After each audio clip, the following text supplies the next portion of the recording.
It's very, very important, I think, to inspire people, to show them that there is more to life than simple everyday matter of the business of having food and shelter and clothing. I think there's a romance to life, there is awe to be had, inspiration to be had, and those are the things that make people want to know more. The pure mechanics of memorizing information don't do that. I think that there is so much to be known today that perhaps some people are just frustrated with the ability to grasp enough of it, and perhaps they're just almost give up on the notion that they can know that much. Science is about empirical evidence, and a good theory is a statement which can be disproven. So we try very hard in science to come up with the best explanation we can find based on actual empirical observations.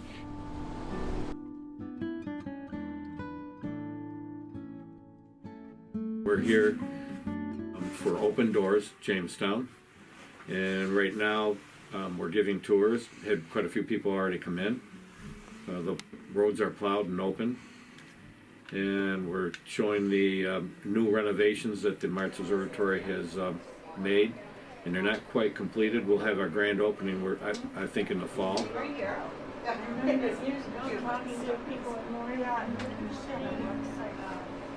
Our commitment is to education for students and for the public. We think that people should understand what's around us in the universe.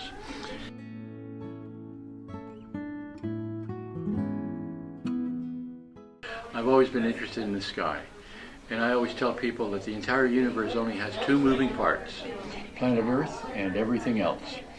And I like to come here because I can see everything else in the universe from here. I've been here for about 10 years. I'm a member of the board now. We will have completed very soon a 10-year building project, and we're very proud of what has been put together here, but it's all been done with philanthropy and very, very generous foundations in the area. And of course, an incredible contribution by Dr. Ron Kohl. Right behind this wall here is the Kohl Observatory. Dr. Kohl donated it to Martz some years ago and asked us simply to get his observatory out of his backyard. And we did move it up here, and we now have included it. This has a major 20-inch mirror in its telescope. It's not going to be heated, just to let you know. Yeah. So just be aware, it's going to be cooler when we're inside the domes, because heat is detrimental to us being able to observe, because the rising air currents create distortions in the light. So if you want to come on this way, we'll give you the tour. This is the Kohl reflector. This telescope is made by DFM Engineering. They are based out of Colorado. It's a research-grade instrument. You will find 106 of these instruments located in observatories and universities around the world. So for us to actually have this research-grade telescope available to us is a fantastic gift. The telescope itself sits on a pier that goes straight down to bedrock. It's isolated from the dome, from the floor and the rest of the building by an air gap, so that no vibrations from the dome moving or people moving in here is imparted into the telescope. So the telescope was originally built in 1990 and resided at Dr. Kohl's home in Lakewood. It was there until 2011. In 2011, Dr. Kohl, who's been a lifelong member of the observatory here, decided that he would like to donate the telescope and the observatory to us. This has a major 20-inch mirror in its telescope, and we've added it to the 24-inch and the 16-inch mirrors that we have, so that we can now do serious astronomical research. We have contributed to some NASA programs in terms of helping to chart the configuration and orbits of certain asteroids.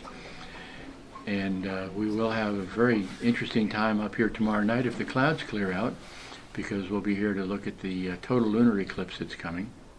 In 2016, one of the original pieces of the equipment, this control box right here is 1990 technology. This is what controlled the telescope and the dome.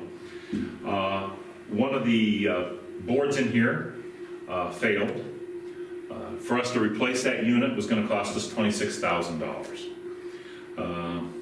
We did some looking into it, and our solution is this little black box right here. That little black box is 2016 technology that now does everything and more than the 1990s technology did. Yeah. This allows the telescope to track near-Earth satellites, comets, asteroids, and other astronomical objects. I have actually watched the International Space Station being tracked by this telescope, watched it in the eyepiece. I could actually watch the solar panels adjusting and turning to maximize the power to the space station as it was passing by. If there had been an astronaut doing a spacewalk on the space station, I would have been able to have seen him. And that's from an average distance of about 407 kilometers, or just close to about 250 miles away from him. So one of the things that we get asked is, well, what's the closest things you can see with this telescope? What can you see on the moon? Well, about the smallest thing we can see on the moon is a crater that's a little bit smaller than a mile in diameter. So if it's bigger than about 4 to 5,000 feet in size, we can see it with this telescope. But you got to remember, we're looking at an object that's 250,000 miles away. So that's pretty awesome in its own right. We have tried to keep this telescope as part of our public outreach with both the general public and with the education as a whole in the area. This is colleges, high schools, elementary schools, to leave this telescope be open and available for those purposes. And since the public and the charities and foundations around here have been so generous in us being able to upgrade this observatory, we want to bring back to the public as much as we can. And this is one of the ways that we do it. This telescope is one of the 3 largest in the state of New York that's available for the public to actually look through. And so on the nights when it's clear and the clouds are out of the way, because we can't look through clouds, we have the telescopes up and running. They may be looking at objects. We may have cameras on there instead of eyepieces, so we're actually taking images. Like tomorrow with the eclipse of the moon, we'll probably have a camera put onto this telescope along with the eyepieces. There's 3 telescopes here. The first one is the Kohl 20-inch. That has a 20-inch diameter mirror right in here. It gathers about 20,000 times the amount of light that the human eye sees. So that allows us to look at very, very faint objects. That gets us to how far away we can see. Being able that we can bring that much light in, we can see objects called quasars, which are the supermassive black holes at the center of a galaxy that's gobbling up immense amounts of gas and dust and stars and creating a tremendous amount of light. That allows it to be seen over billions of light years. So with this object here, we can look at a quasar. Normally we would show you the quasar 3C273. It's 2.3 billion light years away. Let's try to put that into miles. 1 light year is 5.7 trillion miles. So take 2.3 billion times 5.7 trillion. That's how many miles away it is. So our telescopes are great time machines. So those photons that are being gathered by that telescope and going into your eye have been traveling for billions of years. So you're actually looking back in time the way the object looked 2 billion years ago. So it's sort of an awesome thing to think about. The telescope with the upgrades now allow us to be connected to the computers, which allows us internet control and intranet. So intranet control means we can be in a nice warm heated classroom or the control room and control the telescope and the cameras from a warm environment. We don't have to be here in the cold. But it also means that we can control the telescopes off base, off site. So anywhere the internet is available, anywhere in the world, these telescopes could be used. We have taken images with these telescopes for the European Space Agency, for NASA, for the AAVSO and IOTA, many different astronomical organizations that are utilizing these images and this data to promote better understanding of the solar system and the objects within it. We sent 68 images to the European Space Agency when the Rosetta spacecraft was going around the comet Churyumov-Gerasimenko, and the Rosetta spacecraft landed onto it. So when that was happening, they wanted pictures here from Earth to go against what they were seeing as it was orbiting the comet. So we sent them those observations. We just did Comet Wirtanen. It's the 10th closest approach during modern times of a comet by us. It was just last month, in December. We took those images. Those images are going to go to the University of Maryland, and they're going to go to NASA, because they have an ongoing piece of research going on with that. We've done transiting exoplanets. This is where you have a planet around a star. In this case here, the star was called Korot 2b. It's 950 light years away. So times that by the 5.7 trillion, it's a long ways away. But as the planet passed in front of the star, like an eclipse, it blocked part of the starlight. So we can photograph the image of the stars and record this light level change. What that told us was, it told us the size of the planet, by how long it took to pass across the star. It told us how far away from the planet was and how big in diameter it was. So we learned a lot about this planet, even though we never can see it, because it's too far away and it's too small. But yet this is how we find many of these different, these different objects in the universe. Astronomy is important. It's only important if you care about where we came from and who we are. And I don't mean to argue with the theologians on that subject, but we know that the natural universe has certain processes which affect us on Earth. The Earth itself is part of astronomy. It's a planet around a star. So to understand our planet, we will know more if we understand the universe and how it works. And we need to understand our planet so we can take care of it, so we understand how things like earthquakes and volcanoes work and how natural disasters come about. And every planet that we have studied, we've learned more about things like weather systems and systems that form solid planets. So looking at the rest of the universe is just like looking at the planet Earth, except with a larger lens. And of course, we seem to all be explorers at heart. That's probably in our DNA. And I just think it does something for the human spirit to look deeper into the universe. And that is not something to be taken lightly. It's very clear that we need that for our spirit, for our soul, to be able to look out and see where we are in the universe and perhaps who we are. So they say you can travel forever, but you really never know home until you come back to it.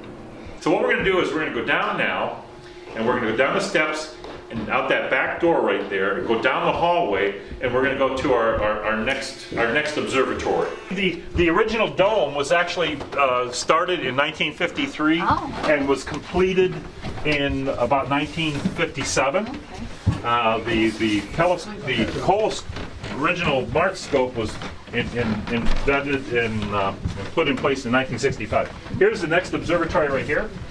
So we're just going to go right here. This is a little more unique. This is what we call our outdoor classroom. And the reason why we call it that is because when we want to observe, we just move the roof out of the way. It's all fine in freezing weather, huh? Yes. Yeah, it's made to be utilized out that way. So, yes, it's not quite conducive right now to be actually able to look at anything other than the solid remains of the core of space dust. Because all the snowdrops and that formed around the core of space dust that had come into our atmosphere to nucleate. So we have telescopes here, both members' telescopes and our own telescopes that are available for doing observing. This is a very type of portable telescope. It's called a Dodsonian telescope. It's a reflecting telescope. It's got a nice mirror in it. Very simple, easy to use structure on it. Makes it very simple and portable, but it's got a large light gathering mirror in there, so we can see, you know, some objects that are really quite faint and distant. So we utilize that on public nights. We also have a solar telescope here that allows us to look at the light of hydrogen gas specifically, so we can look at the surface of the sun, and then looking at the sun, we can see these prominences, which are large columns of gas erupting off of the surface of the sun and then falling back onto the sun or being blasted out into the space as a solar flare.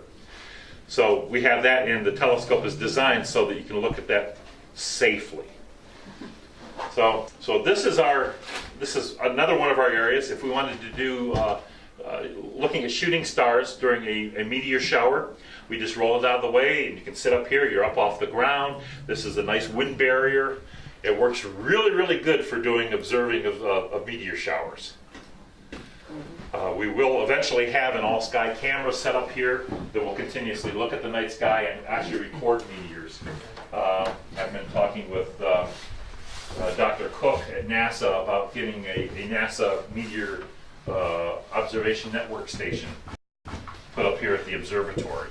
Now that we're finalized on our construction, I think they're going to go for it, because we've got a very high, very clear horizon for very large distances up here, and it would work out perfect for their studies.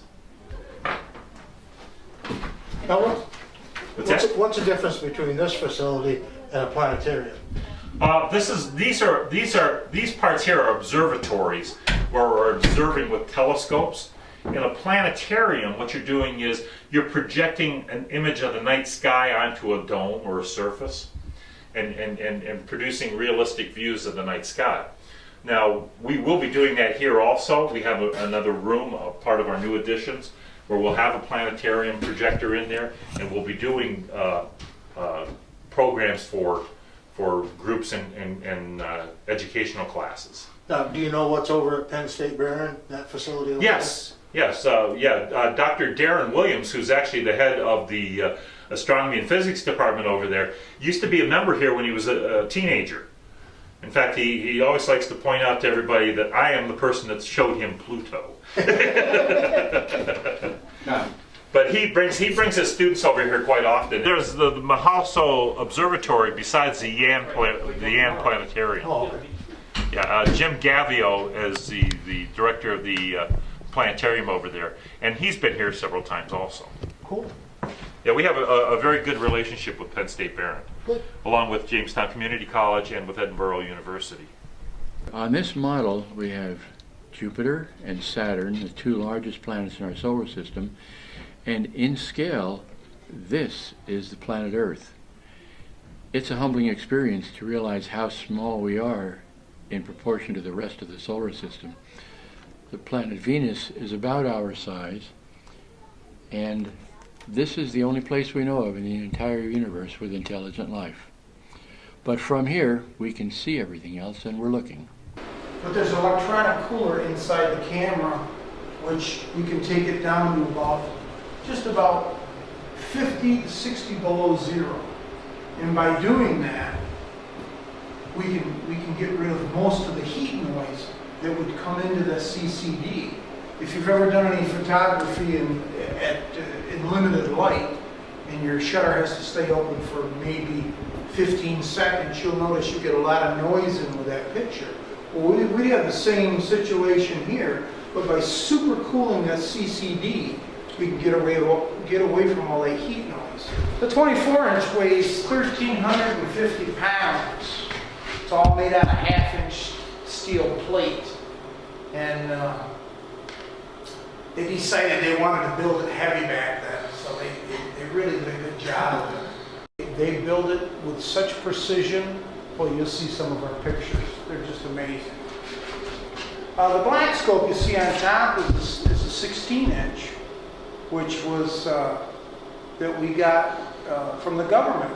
You had to be a non-for-profit organization.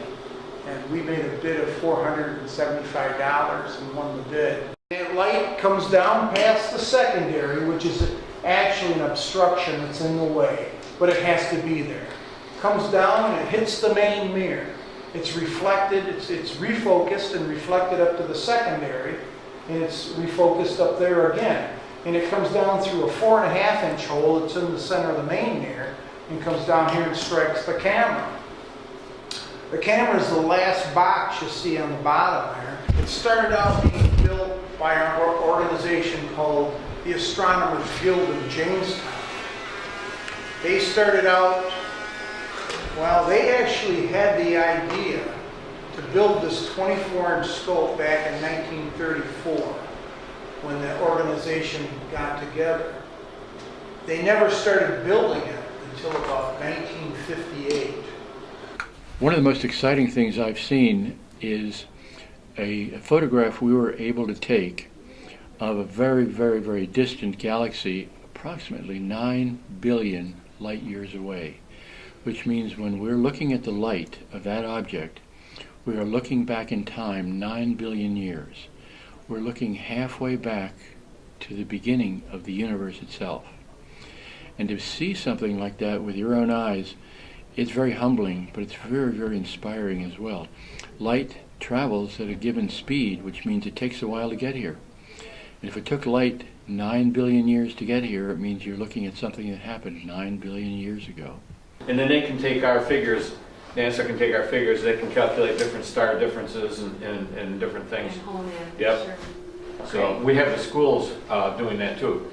See, so you don't have to be, math is a big thing, but with the computers, it kind of eliminates some of the math part of it. But if you like math, astronomy is really good. If you like art, astronomy is really good because when you take the picture, then you can work with it and make it better. And you can change the picture so you can see different things. Like if you're focusing on a galaxy, you get the whole picture, you'll see the galaxy in the arms. But maybe you want to see the core or the center of the galaxy more. You want to see what it's made of. Well, then you can focus in on that. And the rest of it will be blurry. You can't get it all, you can zoom in on it. There's a lot of things. If you like to see, maybe there's a galaxy in that area that's part of that galaxy. You can focus in on that. When we do a comet, a lot of times you'll see in the picture there'll be a little trailing of stars, but there'll be the object. And the reason is the comet's going in a different direction than what the rotation of the Earth is. And we're taking exposure time with the camera, which means the Earth is turning, so it's making streaks. But we're following the comet, but we're not following the stars. If we follow the stars, we don't have streaks. Sure. So that's where you visually see the streak behind it. right. Yeah. Yep. And the stars you see when you look at a picture of a star, stars are round. They're like our sun. Our sun is a star. The reason why you're getting stars is because of the reflections off the secondary, what we call the secondary mirror. It's got little spokes, and the light is refracting around it, and it gives you that star effect. In fact, we caught NASA on one that took from the Hubble. We caught them because they fix their pictures up so they make them look better. Our pictures are exactly the way you see it. Their pictures are making them look better. We caught them because some of them had stars on it and some of them did not.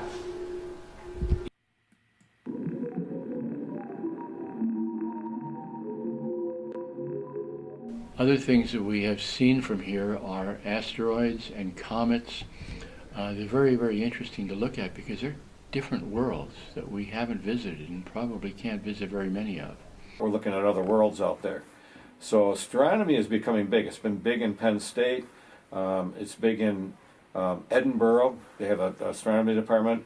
University of Buffalo didn't have one. Basically what they were using is physics departments for astronomy, to teach astronomy. But now it's getting so specialized that they have hired an astronomy teacher in astronomy, not in physics.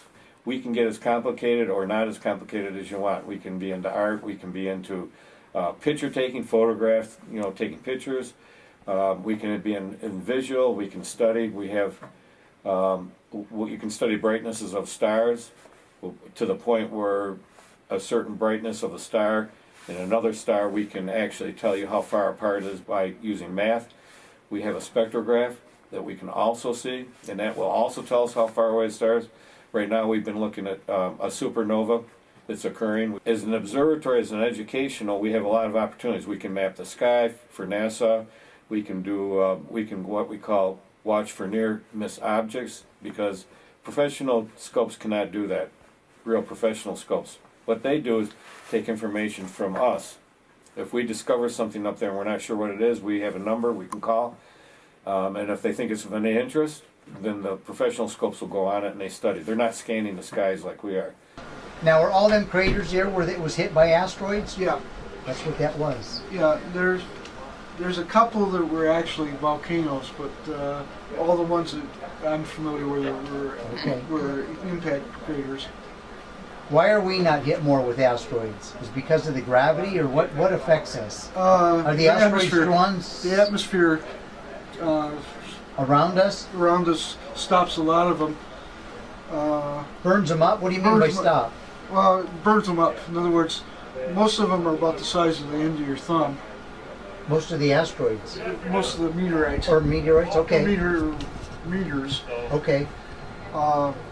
Meteorite is a little bit bigger because that one actually goes through the atmosphere and hits the ground. That doesn't happen a lot. Although the one in Russia was like 50 foot in diameter. The one that about, I think it was like 1,000 people injured. And the meteorite, when it came in, went off with about 20 times the size of an atomic bomb. Wow. Did they know that was coming? No, that one they didn't suspect. I think that the Russians got about 3 minutes warning. When was that? About 3 or 4 years ago. Really? This is a Type 2 supernova. And you see over here, you can see the star, and over here you don't see it. And this is basically the only star we can see with our equipment. It's in the Whirlpool Galaxy. And this is 23 million light years away. In other words, it took 23 million years for the light to get here. An exploded star. And this star started off about 9 times or 10 times the size of the sun. And what happened is start using its different nuclear fuels until it tried to make iron. And when it starts making iron, iron absorbs energy when it fuses instead of it makes energy. So the inside of the core of the star collapsed and brought everything in with it. So when everything got centered, it exploded. And what's left in the center right here, and it weighs 1.4 solar masses. And it's spinning at 33 revolutions per second. How far is that away? That's 6,000 light years away. Fairly close. The Newtonian or a reflector type telescope is good if you don't have electronics on it, or if you have a fairly good strong tripod. There's what we call the Astroscan, which we have up here, that can sit in your lap. It's a little 4 or 5 inch telescope, and it works good. Under a 6-inch telescope, you're going to be limited to what you can see. And I did start out that way myself. You can see the moon, Saturn, not that well. You can see this and that, but then there's nothing else to see. So now you want to move up to a larger scope. And a 6-inch reflector is probably one of the best for a beginner, because it lets you see. You'll never run out of objects to see with that scope. A good pair of binoculars are very good. You want at least a 7 by 50. The main primary lens in the front is 50 millimeters. You want that larger lens in the front because that lets more light in.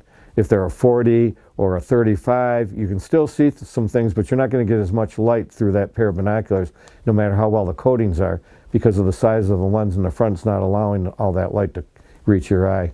So you want about a 7 by 50 pair of binoculars, and they would work very good. And you got to remember, you're actually holding on to 2 telescopes, one on each eye. When you look through a regular telescope, you're only looking through one. So 2 telescopes, you're giving 2 eyes a good chance to, see a lot out there.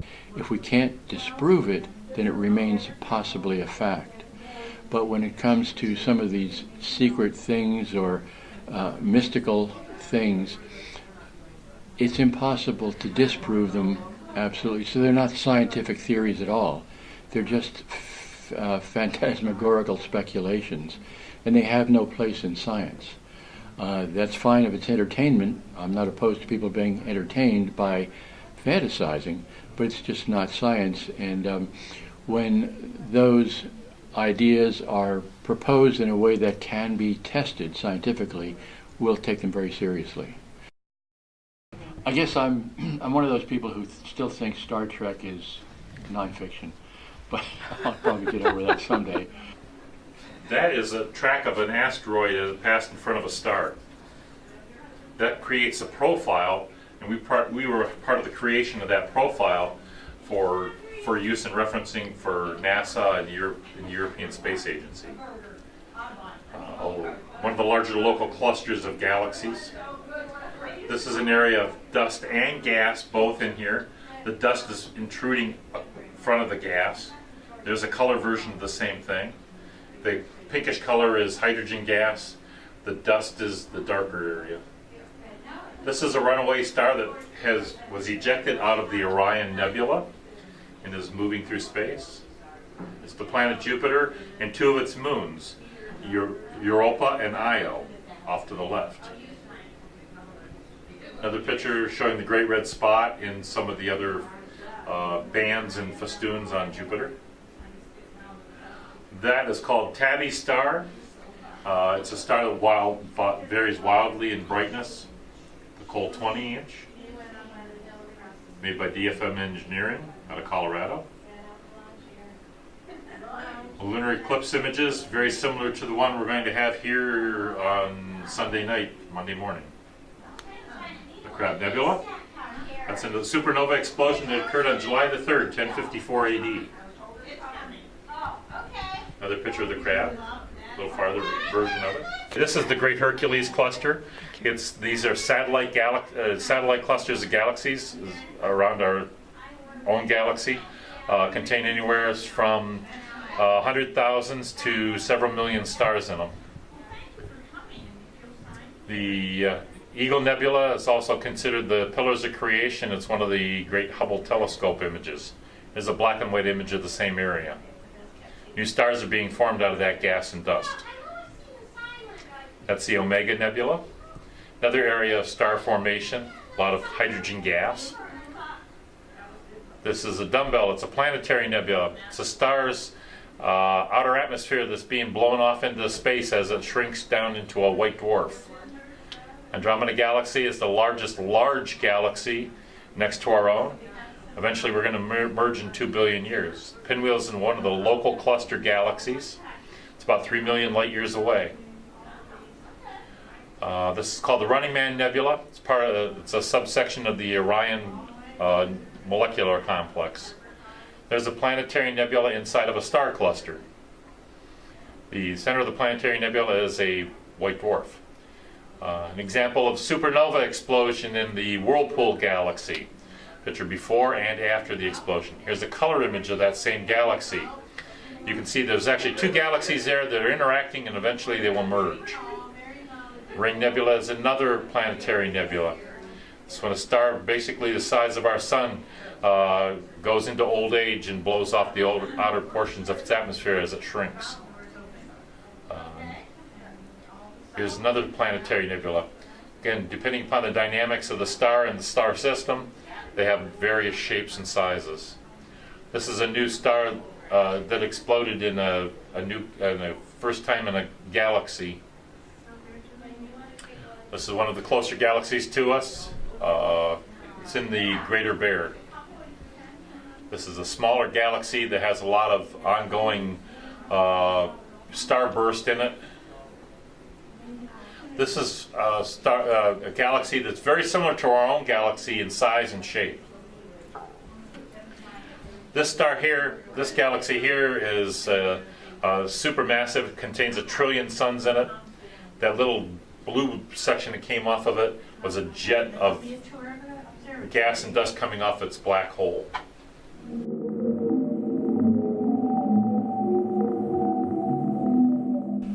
have not, there are people who come up here and ask us about UFOs and frequently.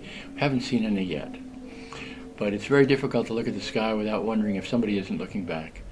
I think it's very interesting to look at the night sky and see there are trillions and trillions of stars out there. Every one of them potentially another sun, potentially other planets, and we now know that almost every star has planets. We haven't yet reached the point where we can image planets around other stars for the most part.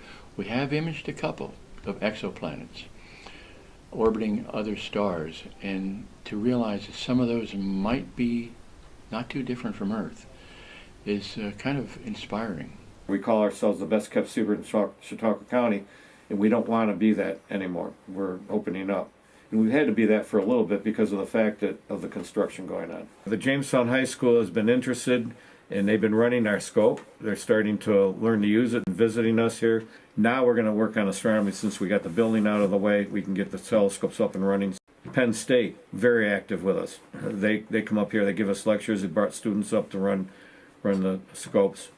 We have Chautauqua Lake coming here in February, March, April sometime. We've got Bemis Point School that wants to come up here. We've had Southwestern.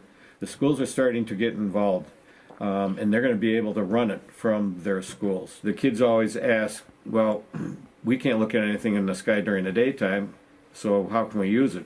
Well, what they will do is they'll go on a screen, and they can look for an object like Mars, whatever they want to look at. They can position the cursor over that object and click on it, and what it'll do is it'll send it up to our what we call our scheduler. It will put all the numbers in off that map that they were using at the school. The map will have right ascension, declination, all the technical terms on it that they don't have to know like they did years ago. So that'll put it into our system, and in our system, our computer or our scheduler will look. If that object that they pick, let's say Mars is up at 9 o'clock at night, a telescope will open up, go to that object, take pictures, put it in what we call a Dropbox right now, and they'll send it right down to the school. It's very, very important, I think, to inspire people, to show them that there is more to life than simple everyday matter of the business of having food and shelter and clothing. I think there's a romance to life, there is awe to be had, inspiration to be had, and those are the things that make people want to know more. And the pure mechanics of memorizing information don't do that. I think that there is so much to be known today that perhaps some people are just frustrated with the ability to grasp enough of it, and perhaps they're just almost give up on the notion that they can know that much. The school systems around the world, we know that we are not at the top of the heap anymore. And perhaps one of the things we should be looking at is to have subjects like astronomy and science taught by teachers who are specially trained in it, as opposed to in general education. I know teachers are incredibly dedicated people, and they all want to do a good job for our students, but they're tasked with teaching things that are perhaps beyond what they've been able to learn themselves because there is so much. So it might be wise for us to help our very well-meaning, hard-working teachers by giving them access to deeper resources to assist with teaching. For instance, what if medical students could pay for some of their tuition by teaching in a high school? Or what if astronomers were invited to teach in a grammar school? Or what if specialists in any scientific field were invited to share their inspiration with the students? I think that could do something to help the teachers feel more supported in the work that they try to do. However, we do need leadership that acknowledges the value of science. And for a lot of people, science seems to be another form of magic. I happen to like science fiction, but I don't particularly think the fantasy field is part of science fiction. And the distinction between science and fantasy is something that schools need to teach. People need to understand. For instance, if our health depended upon understanding our bodies, we would need some scientists teaching that perhaps. If we rely on television ads to tell us how our bodies work, we may not be any healthier in 10 years than we are now.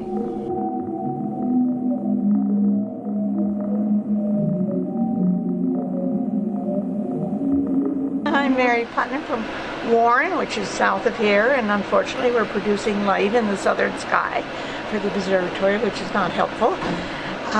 But I've been, my first trip here was in 1979, taking a class in Warren from Edinburgh State College called Astronomy for the 70s.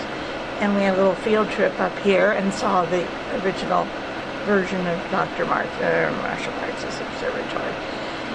And he had died by then, but I've stuck with the group over the years and have seen an amazing transformation. And considering it's all volunteer, no paid employees, and dedication and knowledgeable people. So I've certainly enjoyed supporting the organization and learning as I go. And I've done some star talks for groups and helping people. I'm especially interested in naked eye observation, helping people discover the beauty of the night sky, the 4 seasons in the night sky, and dependable observations when we have clear nights.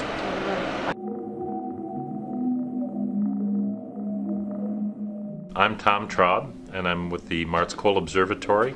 I'm on their board of directors. I've been a member here for approximately 44 years. I'm Walt Pickut, and I live in Jamestown, and I've been a member here for about 10 years. My name is John Anderson, and I'm the treasurer, amongst other things, of the Martz Observatory. You want to do it all over again? Okay. I'm the John Anderson. I'm the treasurer of the Marshall Martz Memorial Astronomical Association. Beautiful. Thank which you is very my much. Official title. All right, who are you? Brian Ceci, Martz Observatory Vice President. I'm Gary Nelson, the president of Martz Observatory. When I was in high school, I wanted to build a telescope, but there was no classes on it. And actually, astronomy, there wasn't any books. It was one of these things where you had to learn on your own. I went to JCC because I'm becoming a licensed optician, and one day I was a little bit upset because I had to have a math course to take to graduate. And because I'm Nelson, they went alphabetically, all the courses were filled. Marshall happened to be sitting at a table when I was getting very upset, and he says, "Come here a minute." So I went over there, and he says, "Well, why don't you take astronomy?" And I said, "Because it's not a math course. I need math to graduate." I said, "I don't need," although I mean I was really interested in astronomy, but I needed, for an elective, I needed a math course. And he says, "This is a math course," which I never realized. A lot of kids didn't realize. So I took it, and then I built my own, being that I'm interested in optics anyway, I built my own telescope through him, had a lab. He said in 1976 I came back, was married, it was in the paper, and he called me on the phone. He goes, "Gary, you're back." I said, "Yeah, I'm here." He says, "Well, we're here, still here too, we need you." So I started from there on in. And Marshall and Mary didn't have really a family, so they took me on like a son. And so I went with him for quite a while. Marshall started getting very sick. We built an elevator so he could get into the observatory and all this. And then he finally passed away. And just before he passed away, we were eating out, my wife and I were eating out, and I got a phone call from Mary, and Mary said, "How would you like to own an observatory?" And I said, I dropped the phone. I said, "What are you talking about?" Marshall and I have decided that we're going to give you the observatory because we have nobody else to give it to, and we don't know who would want it, and you seem to be very interested. So I was kind of shocked. I said, "Well, I have to think about this." Well, we thought about it, and I said, "Okay, I'll take care of it," because this was their home. So we went quite a ways. In 1986, we incorporated. We finally got incorporation papers, which was really hard to get. Mary was still living up here, and on and on, and Marshall passed away, so we were allowed to use the telescope a little bit. So we started working on the telescope, and then it just went from there.